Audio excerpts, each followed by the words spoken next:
Today I'm going to tell you a story about one of the coolest fairy tale babes in Mexico, Blancaflor.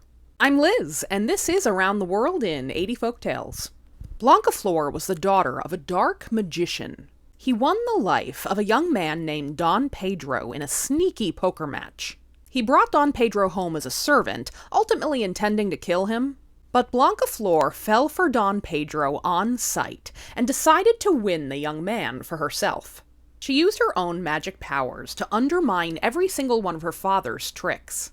She gave Don Pedro a powder that would keep her father's extra hot Mexican chocolate from burning Don Pedro to dust. When the magician ordered Don Pedro to retrieve a ring from a very deep lake, Blancaflor turned herself into a damn mermaid to do the task for him.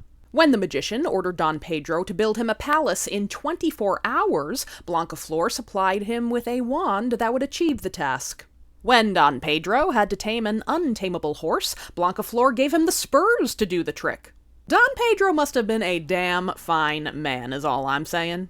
Blancaflor escaped with Don Pedro, pulling one of those very teenage tricks where you play a recording of yourself behind your closed bedroom door to pretend you're still there.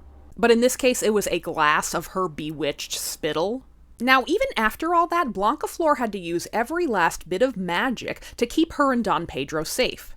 She turned common objects like a hairbrush into a forest, and a mirror into a lake to keep her parents from capturing them. And even when they were safely back home at Don Pedro's, she still had work to do.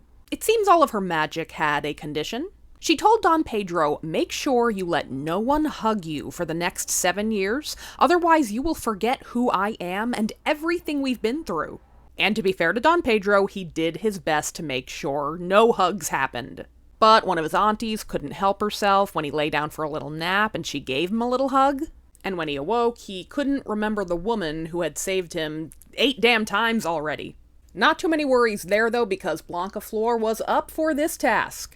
She built herself a palace nearby and concocted her own folklore in town. Rumors began spreading thick and fast about a mysterious princess who lived in this palace that appeared out of nowhere. Blancaflor trained a pair of pigeons to talk, and she brought them with her when Don Pedro invited the mysterious princess over to dine.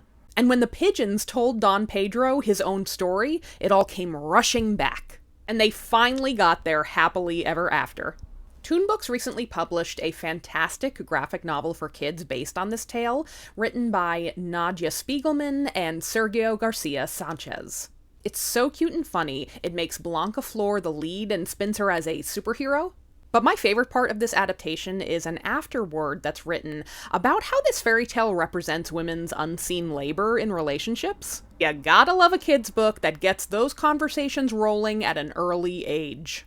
Happy Hispanic Heritage Month. I'll be sharing some more stories from Spanish-speaking countries over the next few weeks. What are some of your favorites?